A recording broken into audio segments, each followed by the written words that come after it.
now the next step of my educational journey was going to be through student teaching. In January of this year, I found out that I was student teaching 7th grade. I already knew I was kind of going to be in the middle school, which is something I was at first a little apprehensive about. Not because I don't like middle schoolers, it was just because I didn't have any experience working with them. But that was definitely something that was going to change throughout the semester. So my early field experience was about defining what I think a teacher was. And I feel like my student teaching was defining what kind of teacher I was. So I can't obviously have time to take you guys through my whole e-portfolio, so I'm just going to go through a few of the places where I think I've grown, and to try to show you guys some lesson plans describing what kind of teacher I think I am. So, going into it, what kind of teacher did I want to be? Well, I wanted to be engaging, and I wanted to teach in an interactive manner. I'm a firm believer that who's ever doing the talking in the classroom is the one doing the learning.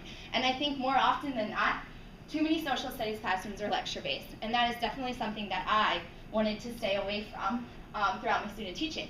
I was very fortunate that I had a wonderful cooperating teacher, thank you, who taught in a very similar manner to how I wanted to teach.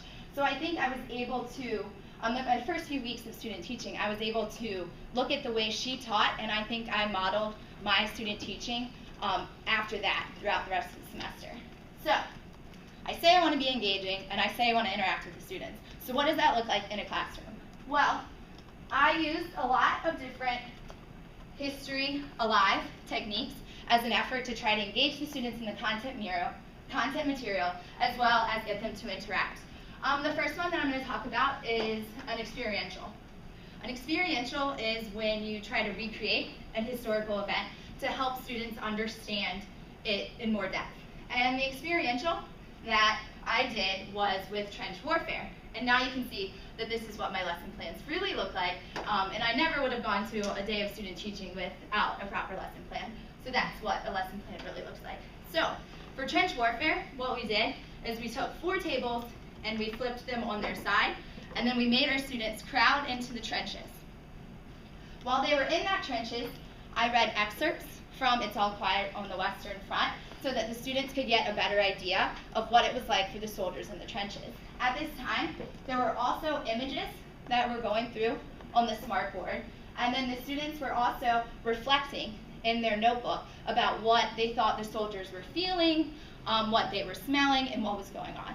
So this is a way that I tried to engage the students in the material and get them to interact with it through an experiential. All right, we can go here. I also use social studies skill builders in the classroom.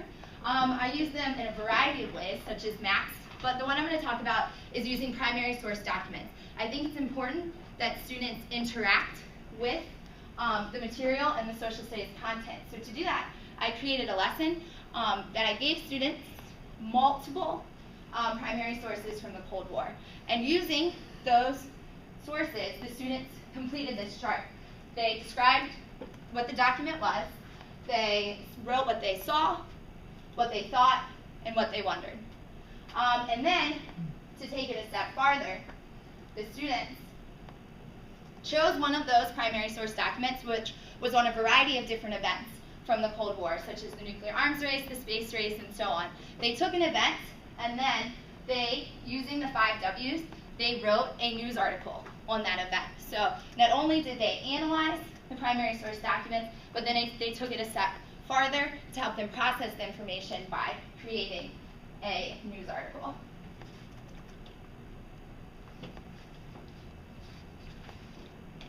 Okay, and then the final social studies alive technique that I'm going to talk about is visual discovery. Every now and then I did have to lecture to my students because it is a matter of getting content across to them.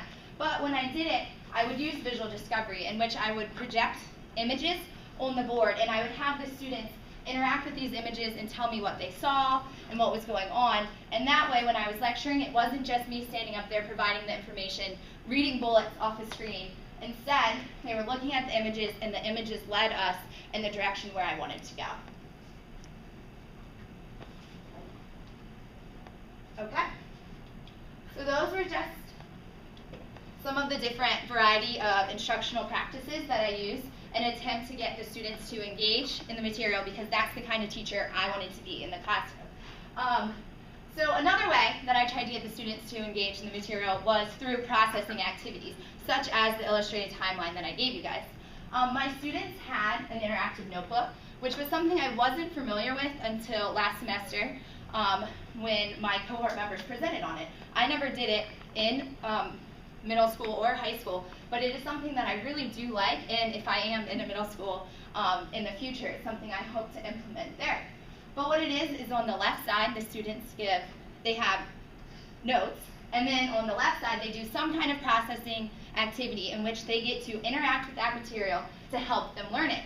And this is just a variety of different activities that the students had to do throughout the semester, such as a Roaring Twenties mosaic, in which they showed that they understood the material. This was a unit page for the Great Depression and the Roaring Twenties. As you can see, the students were instructed to show the difference between the Roaring Twenties and the Great Depression. And then finally, this was a propaganda poster that a student had to do using the tools and techniques of propaganda. We also did a variety of writing assignments. Like some of you guys, I also taught both social studies and language arts. At first, this was something I was nervous about because I'm not an English person. I can't remember, I think I took one English class my freshman year, and that was pretty much it. But my classroom was more of a humanities style classroom, so they were so integrated that one subject matter did not exist without the other, and so it was definitely something I felt comfortable teaching. So the students also had to do a variety of writing assignments throughout the year, such as this Yale journalism assignment, as well as an ode to the Great Depression.